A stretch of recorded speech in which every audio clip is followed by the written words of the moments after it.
evaluasi itu untuk apa ya? Terus diadakannya evaluasi itu tujuan sama fungsinya buat apa? Kamu bingung tentang konsep tujuan dan fungsi dari evaluasi? Yuk kita lihat videonya. Assalamualaikum warahmatullahi wabarakatuh. Perkenalkan, nama saya Sania Zahra dengan NIM 2012-10089. Saya adalah mahasiswi dari UIN SMH Banten. Di sini, saya akan menjelaskan apa itu mengenai konsep, pengertian evaluasi, kemudian fungsi evaluasi, tujuan evaluasi, dan manfaat, serta teknik dan instrumen yang ada di dalam evaluasi dalam pengembangan komponen evaluasi kurikulum. Yang pertama ada konsep pengertian dari evaluasi. Evaluasi berasal dari bahasa Inggris yang artinya evaluation, artinya penilaian. Sedangkan dalam bahasa Arab, evaluasi itu artinya imtihan atau disebut juga dengan ujian. Menurut para ahli, mengatakan bahwa evaluasi adalah menurut Wiersma dan Jurs. Dalam kutipan, An-Nur Rahman mengatakan bahwa evaluasi adalah proses yang mencakup tentang pengukuran dan juga testing yang berisi tentang pengambilan keputusan dalam penilaian. Kemudian, menurut Wan and Brown, yang dikutip oleh Nurkanca dan Sumartana mengatakan bahwa evaluasi itu adalah suatu proses atau suatu tindakan untuk menentukan daripada nilai terhadap sesuatu. Adanya evaluasi ini merupakan salah satu komponen yang penting dalam proses pembelajaran. Maka dari itu, dengan adanya evaluasi di dalam kurikulum akan meningkatkan dan akan mengetahui suatu peningkatan kualitas dari peserta didik.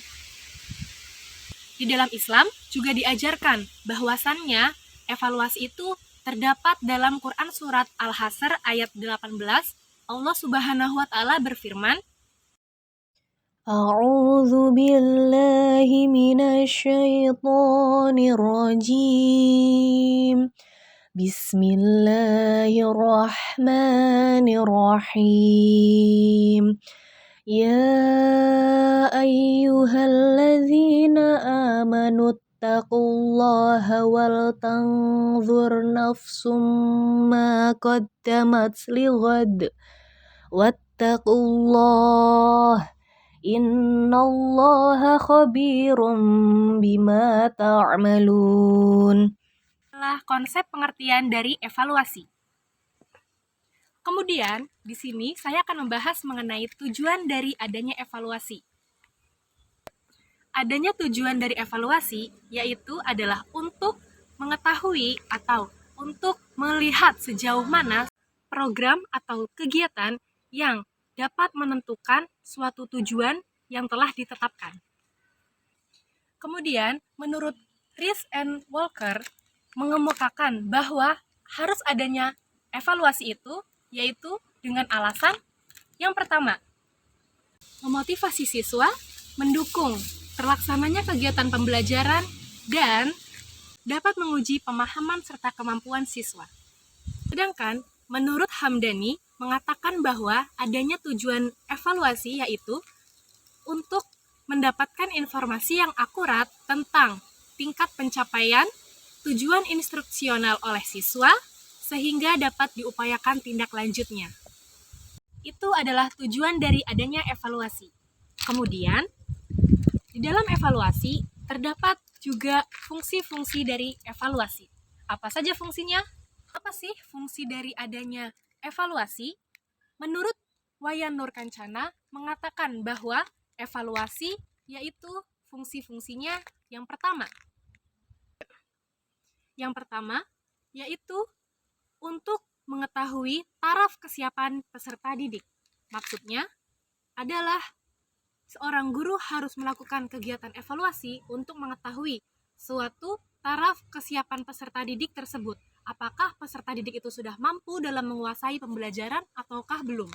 Kemudian yang kedua, untuk mengetahui dan melihat bahwasannya pendidikan tersebut sudah dilaksanakan atau belum. Dari adanya evaluasi ini, seorang guru dapat melihat dan menentukan bahwa pendidikan tersebut sudah terlaksana dengan baik ataukah belum. Kemudian yang ketiga, untuk mengetahui apakah suatu mata pelajaran tersebut dapat dilanjutkan atau diulang. Jadi, maksud dari fungsi ini yaitu adalah bahwasannya peserta didik itu mempunyai perbedaan dalam pola berpikirnya. Jadi, perkembangan secara kognitif dari peserta didik itu berbeda-beda. Maka dari itu, jika sudah mencapai 75% dari peserta didik yang sudah mampu dalam menguasai mata pelajaran tersebut, maka pembelajaran dapat dilanjutkan. Namun, jika peserta didik sebanyak 25% belum mampu menguasai suatu mata pelajaran, maka seorang guru harus melakukan adanya kegiatan remedial.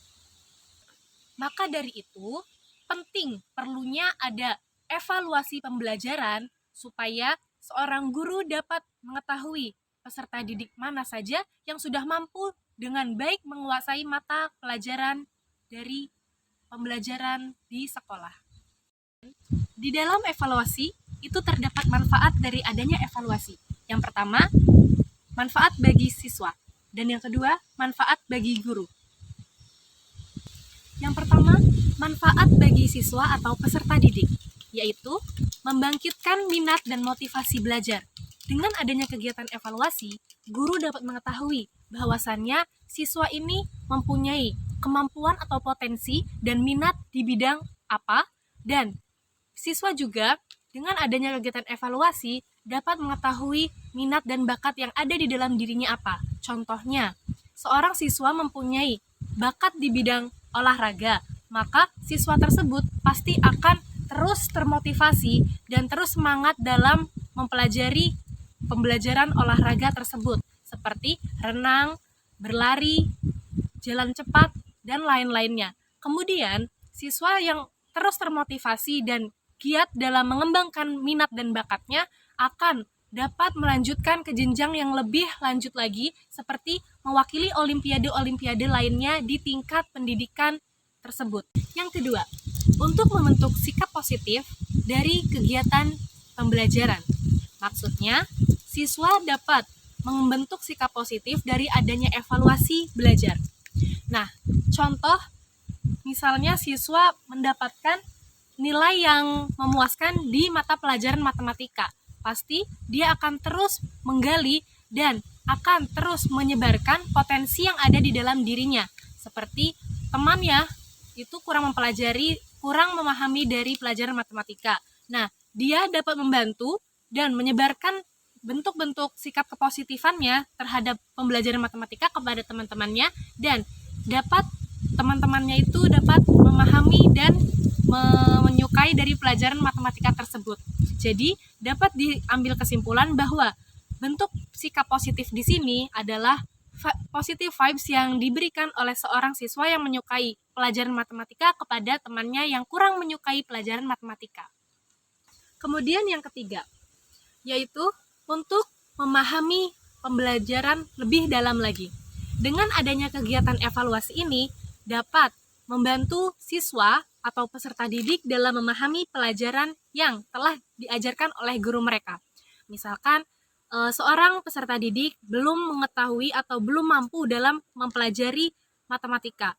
Nah, jadi si peserta didik ini akan melakukan kegiatan remedial di nantinya yang akan dijelaskan kembali oleh guru tersebut supaya peserta didik ini dapat mampu memahami lebih dalam lagi mengenai konsep dari pembelajaran matematika. Kemudian ada manfaat bagi guru.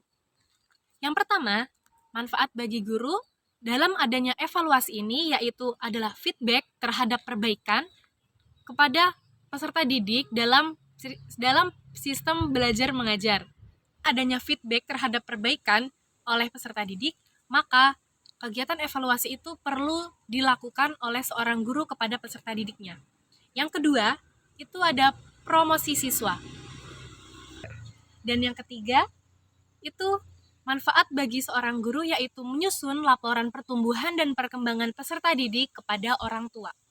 Adanya dari penyusunan laporan ini supaya guru dan orang tua dapat berkomunikasi bahwasannya perkembangan anak di dalam kelas itu seperti apa dan nantinya akan dibantu oleh orang tua dalam memperbaiki kegiatan pembelajaran di selanjutnya. Nah, ini semua adalah manfaat dari adanya evaluasi. Di dalam evaluasi, terdapat adanya jenis-jenis dari evaluasi. Terdapat 4 jenis evaluasi, di antaranya evaluasi formatif, evaluasi sumatif, evaluasi diagnostis, dan evaluasi penempatan.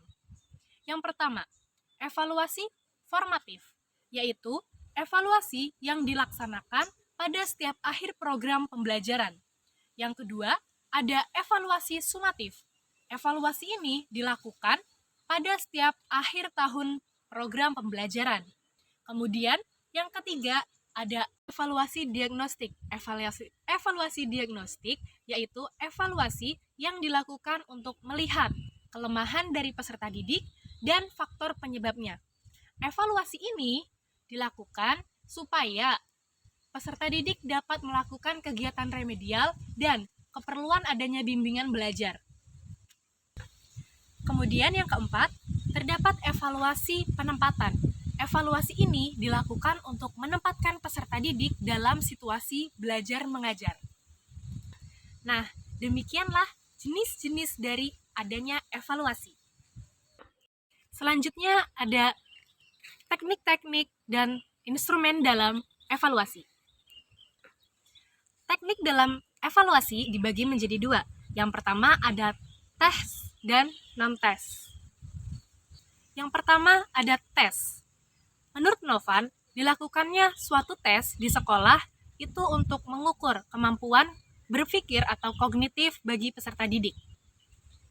Di dalam tes, itu dibagi menjadi 3. Yang pertama ada tes tulis, yang kedua ada tes lisan, dan yang ketiga ada tes perbuatan.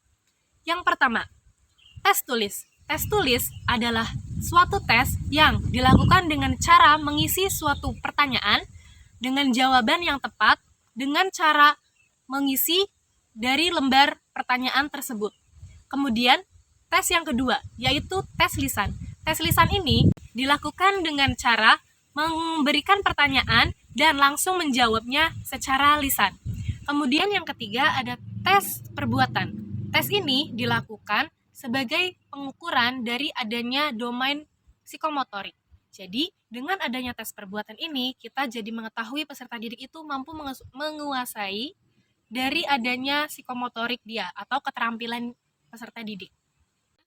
Teknik dari evaluasi yaitu ada non-tes. Non-tes ini meliputi dari observasi atau pengamatan, kemudian skala sikap, daftar cek, wawancara, dan catatan insidental. Menurut Sudijono, tes adalah alat atau prosedur untuk melakukan suatu langkah dalam pengukuran. Kemudian, bentuk dari adanya tes itu dibagi menjadi 2. Yang pertama, objektif, dan yang kedua, non-objektif. Yang pertama, objektif. Objektif itu meliputi dari kegiatan pertanyaan pilihan ganda, esai, benar atau salah, menjodohkan, dan pilihan isian. Oh, seperti itu ya Kak. Jadi adanya komponen dalam evaluasi di dalam kurikulum itu seperti itu penjelasannya. Terima kasih ya Kak. Nah, alhamdulillah kalau sudah mengerti. Pokoknya konsep, manfaat, tujuan, serta teknik-teknik yang ada di dalam evaluasi serta instrumen tesnya sudah dijelaskan di dalam video ya. Semoga video tadi bermanfaat.